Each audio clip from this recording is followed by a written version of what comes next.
La région parisienne, pour motiver les troupes, au moins que les lois soient appliquées. Les lois de la réservation VTC et qu'ils arrêtent d'utiliser justement tout ce qui est application qui nous est réservé. Et 7 chauffeurs interpellés hier après des violences ont été déférés devant la justice. 9 autres sont toujours en garde à vue. Journée noire également sur les routes du Grand Ouest. Les éleveurs ont de nouveau manifesté leur colère contre l'effondrement des cours en organisant une série de blocages, tracteurs, remorques, barrages. Plusieurs dizaines d'opérations ont été menées de la Bretagne jusqu'au Pays de Loire. Reportage Adrien Noss, Linda Kerfa et Irène Candel. Sous une pluie battante, tôt ce matin, les agriculteurs ont commencé leurs actions. Ici, une soixantaine de tracteurs ont bloqué une route nationale dans les deux sens. Après 7 jours de mobilisation, la détermination est intacte. On ne le fait pas par plaisir, mais là aujourd'hui on n'a plus le choix. Il faut vraiment qu'on nous entende. La Bretagne, mais aussi la Normandie et les Pays de Loire, le Grand Ouest comptait des dizaines de blocages aujourd'hui, plus un dans le nord à la frontière avec la Belgique. Une journée noire, alors qu'hier le ministre de l'Agriculture a annoncé un nouveau coup de pouce aux filières agricoles frappées par la crise, les éleveurs de porcs, de vaches à lait ou de races à viande. On a, comme je l'avais indiqué, ajusté le plan d'urgence pour l'abonder à nouveau de près de 125 millions d'euros. Le plan de soutien à l'élevage qui accordait en juillet dernier 700 millions d'euros d'ici 2017 est donc rallongé de 125 millions d'euros. Dans le détail, les aides devraient permettre d'alléger les charges des agriculteurs, réduire leurs cotisations sociales et enfin reporter les échéances bancaires. Des annonces qui n'ont pas convaincu. La proposition de M. Le Foll, on a déjà eu un bout l'année dernière et on voit les outils, les exploitations qui ont eu droit à cette aide ne sont pas mieux aujourd'hui parce qu'ils n'ont pas de rentabilité. Les agriculteurs réclament des mesures d'étiquetage pour que le consommateur puisse choisir de soutenir la filière. Ils demandent aussi une harmonisation européenne des normes. Une table ronde est prévue demain à Rennes, mais sans le ministre de l'Agriculture, les syndicats ont fait savoir qu'ils ne se déplaceraient pas. Ce soir, des barrages comme ici à Ploërmel sont en train d'être levés. Certains seront maintenus toute la nuit, d'autres reprendront demain. 15 800, c'est notre chiffre du jour et c'est le nombre de demandeurs d'emploi en plus au mois de décembre 2015. Cela représente une hausse de 0,4% par rapport au mois dernier. Aujourd'hui, 3 590 600 personnes sont à la recherche d'un emploi. Sur l'année 2015, le nombre d'inscrits à Pôle emploi a augmenté ainsi de 2,6%. Et dans ce contexte, le chômage des plus de 55 ans est en hausse constante ces derniers mois. Mais ce n'est pas une fatalité. Ainsi, l'école 42 créée par Xavier Niel donne une seconde chance aux seniors laissés sur le carreau. Une trentaine ont été sélectionnés par Pôle emploi pour obtenir une formation numérique dernier cri. Reportage Mireille Layani et Melchior Enzi. L'école 42 des rangées d'écrans devant des étudiants qui apprivoisent les dernières techniques de codage et de programmation informatique. Âge moyen 22 ans, mais dans les allées, certains ont plus du double. Ok, mais ça va tout changer. Lassane était informaticien dans les années 80, puis sa carrière a bifurqué vers la recherche. Aujourd'hui, à 55 ans, il cherche un emploi. Mais son premier métier a bien changé. L'informatique évolue très très vite. Donc je suis là pour me remettre au niveau technique pur. Comme lui, ils sont une trentaine de demandeurs d'emploi de plus de 50 ans, sélectionnés pour une formation de 12 mois proposée par l'école 42 en partenariat avec Pôle emploi. Si c'est possible, oui. Ici, les étudiants s'entraident et se corrigent entre eux, un fonctionnement qui convient parfaitement à ces étudiants seniors. Ils voient assez vite que finalement c'est pas si compliqué, ou en tout cas ça n'a pas aussi changé qu'ils l'imaginent. Reprendre confiance et surtout se former aux techniques les plus pointues, voilà l'objectif d'Isaac, ingénieur télécom de 50 ans. C'est dur parce qu'il faut refaire de l'analyse, les sujets qu'on rencontre ne sont pas des sujets faciles. Le secteur du numérique recherche de plus en plus de développeurs. Les offres d'emploi ont augmenté de plus de 15% l'année dernière. Pôle emploi teste donc cette formation à destination d'anciens informaticiens. C'est une expérimentation auprès de 30 demandeurs d'emploi seniors qui ont accepté de retourner sur leur métier d'origine, de réapprendre le code pour être au plus près en fait des besoins des entreprises. Alors que le chômage des plus de 50 ans atteint près de 40%, cette formation gratuite est un nouveau départ pour ces demandeurs d'emploi. Certains ont d'ailleurs déjà retrouvé un poste en entreprise quelques semaines seulement après avoir franchi les portes de l'école 42. C'est un peu la chasse aux fantômes. Elle est ouverte à la mairie de Montpellier. Une trentaine d'agents se sont vus convoqués par la direction des services de la ville. Elle leur reproche tout simplement de ne pas venir travailler. Selon le maire, cet absentéisme aurait un coût exorbitant, plus d'1 million d'euros par an à la charge des contribuables. Jérôme Riali. Pour certains, cela durait depuis plus de 5 ans. Du simple jardinier au directeur de service, le scandale touche toutes les catégories de fonctionnaires. Des agents référencés sur les organigrammes de la ville, mais payés à ne rien faire, ou si peu. Ce qu'on sait, c'est que ils n'ont pas, avec 35 heures par semaine, ils n'ont pas une occupation qui justifie de ces 35 heures. C'est-à-dire que... ils ont un peu de temps de libre, voilà. Un peu beaucoup parfois. En tout, une trentaine d'employés fantômes ont été découverts par le maire de Montpellier, élu il y a moins de 2 ans. Effectifs pléthoriques, agents mis au placard ou emploi de complaisance, des petits arrangements entre amis qui ont un coût pour la collectivité, plus d'1 million d'euros par an.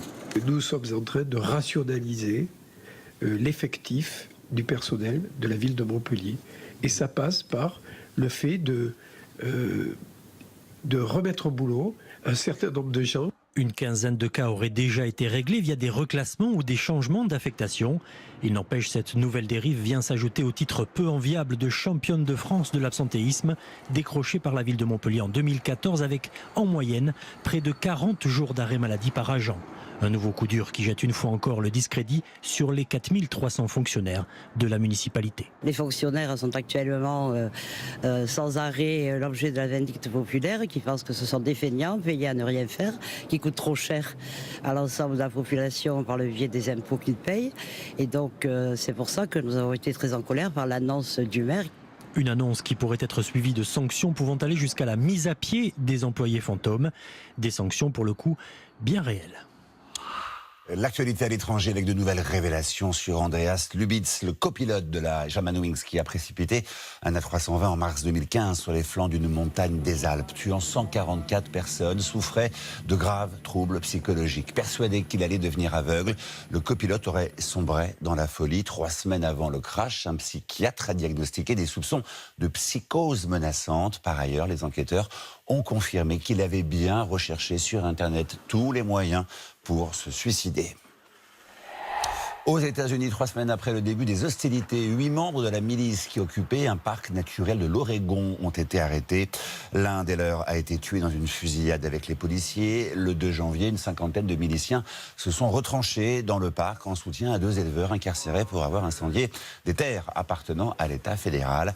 Ils exigeaient leur libération. On en vient à ce coup de gueule en Angleterre d'une directrice d'école de Darlington dans le nord-est du pays. Elle n'en peut plus de voir rêver le matin des mères de famille en pyjama et robe de chambre lorsqu'elles accompagnent leurs enfants. Exaspérée, elle a donc décidé de prendre la plume pour leur demander de respecter les règles de bienséance en s'habillant convenablement. Depuis, l'affaire fait la une des médias britanniques. Laetitia Simoes. Ce matin, le mot est partout. Des gros titres de journaux aux émissions phares de la télé britannique. Vous sortez en pyjama, sans vous brosser les dents, ni même les cheveux, c'est pas possible. Sans oublier les directs des envoyés spéciaux. Ce matin, moi aussi, j'ai mis mon pyjama juste pour vous donner une idée. Mais j'ai un problème, j'ai froid aux pieds en pantoufles. À l'origine de ce buzz, cette petite ville de l'Est de l'Angleterre. Ici, des parents ont pris l'habitude d'emmener leurs enfants à l'école en pyjama. Exaspérée, la directrice leur a alors écrit. Dans une lettre, elle leur demande de se laver et de s'habiller convenablement. Je pense qu'il faut de bonnes habitudes dès le matin. Papa et maman se préparent, l'enfant aussi. Et quand il arrive à l'école, il est prêt à apprendre. C'est une bonne motivation. Karen, elle, est mère au foyer à Darlington. Et ce matin encore, elle est arrivée à l'école en pyjama. J'étais pressée, je n'ai pas eu le temps de passer par la salle de bain. Je ne voulais pas être en retard. Et qu'est-ce que vous pensez de cette lettre ? Ce n'est pas bien, tout le monde peut être en retard. On emmène nos enfants à l'école comme on peut. Depuis, l'histoire a fait le tour du web. Sur les réseaux sociaux, pro et anti-pyjama se répondent sur ce qu'ils appellent le pyjama-guédon. Il n'y a aucune excuse à sortir de la maison en pyjama. C'est si compliqué de s'habiller le matin ? Moi, j'aimerais aller au travail en pyjama, comme ses parents vont à l'école. Mais en Grande-Bretagne, l'histoire n'est pas nouvelle. Il y a 5 ans, 11 écoles avaient déjà demandé aux parents d'élèves de s'habiller, tout comme une chaîne de supermarchés. Les clients avaient pris l'habitude d'y faire leurs courses en pyjama. Allez, on vient en France avec ce constat. Avoir un enfant unique, c'est parfois toute une histoire. Ce choix qui tranche avec le schéma familial traditionnel serait encore mal accepté dans la société. La question serait même taboue. Alors, quelle est la proportion d'enfants uniques qu'implique vraiment ce choix? L'absence de frères et sœurs peut-elle pénaliser l'épanouissement de l'enfant? Ce soir, c'est Diane Douzillet qui vous répond. Diane, première question, quel est le modèle familial dans notre société? Modèle sur le papier, en tout cas. Eh bien, il est de 2 enfants par famille, Xavier, et cela se vérifie dans les faits, puisque en France, le taux de fécondité est de 1,96 enfants par femme. Selon une étude, pour les parents, l'idéal pour être heureux serait d'avoir 2 filles devant un garçon et une fille à l'inverse. Avoir 4 filles serait le pire scénario, crépage de chignon assuré. En revanche, si moins de 5% des Français déclarent ne vouloir qu'un seul enfant, eh bien dans les faits, 20% des couples ont un enfant unique, et ce pour des raisons différentes, médicales, financières ou encore professionnelles. Mais il n'empêche, n'avoir qu'un seul enfant est encore très mal perçu. Les réflexions sont d'ailleurs récurrentes. Avoir un seul enfant, c'est égoïste, ou encore il va s'ennuyer tout seul. Allez, un commentaire à présent, Diane. Les filles ou garçons uniques sont eux-mêmes victimes de stéréotypes, nous dit-on. Et oui, Xavier, pourri, gâté, égocentrique, asocial, immature, les clichés négatifs à l'égard des enfants uniques sont nombreux. Et pourtant, eh bien, certaines études tendent à démontrer le contraire. En général, ils auraient de meilleurs résultats scolaires que les autres. Ils seraient aussi plus confiants et plus imaginatifs. À l'inverse, une fois adultes, eh bien, le risque de séparation dans le couple serait plus élevé chez les enfants uniques, peu habitués au compromis. Allez, une dernière question. Existe-t-il des spécificités dans l'éducation d'un enfant unique, Diane?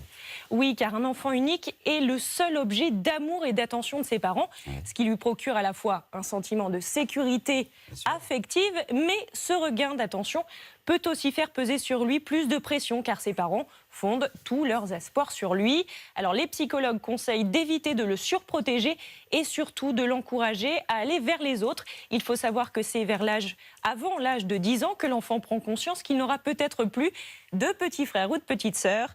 Or, il faut savoir que la fratrie joue un rôle déterminant dans son épanouissement, et notamment dans le rapport à l'autre. C'est donc à ce moment-là qu'il faudrait compenser cette solitude en proposant par exemple des activités de groupe, colonies de vacances ou associations sportives. Ça en fait du boulot. Merci beaucoup, Diane. Allez, une proposition à présent ici. Vous lanciez dans un grand nettoyage de printemps avant l'heure.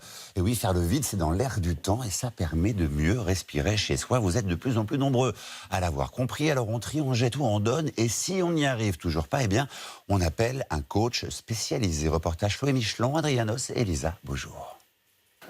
Maëva a décidé de jeter ses objets inutiles il y a quelques années. Elle manquait de place et surtout, elle avait l'impression d'étouffer.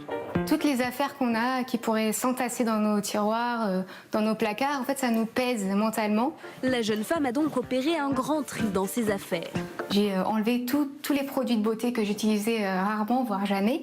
Et aujourd'hui, maintenant, j'ai le strict minimum à portée de main. C'est-à-dire que je ne stresse plus pour trouver une affaire particulière. Là, voilà, vous avez les produits de maquillage, les bijoux. Les avantages de ce nouveau mode de vie, plus d'espace et un gain de temps pour ranger et nettoyer. Maëva n'est pas la seule à apprécier la simplicité. Dans les boutiques de déco, on trouve de nombreux meubles minimalistes, inspirés de la mode des années 60.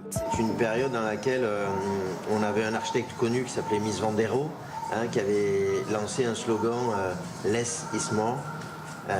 Ça veut dire en fait que l'essentiel se fait par la simplicité. Design épuré, couleurs sobres, étagères quasi vides, tout est fait pour ne pas surcharger son intérieur. Mais avant d'installer ses meubles chez soi, encore faut-il faire de la place. On va aller à l'essentiel. Le tout, c'est qu'on agisse rapidement et qu'on y voit plus clair. Celui-ci, on peut le donner. Sandrine veut vider une de ses pièces encombrées par les jouets de ses enfants. Elle a fait appel à une coach en rangement pour l'aider à faire le tri. Alors, vous avez 2 enfants. Combien vous pensez qu'on peut garder de peluches par enfant? Un chiffre raisonnable. Peut-être 5, quoi. Voilà, d'accord. Bon, 10 maxi alors. Jeter pour mieux respirer. Finalement, le vrai luxe, c'est peut-être le vide. Une femme, 2 hommes et un joli western dans le rôle du cow-boy, une cowgirl, Nathalie Portman. Elle est à l'affiche de Jane Got a Gun, une histoire d'amour et de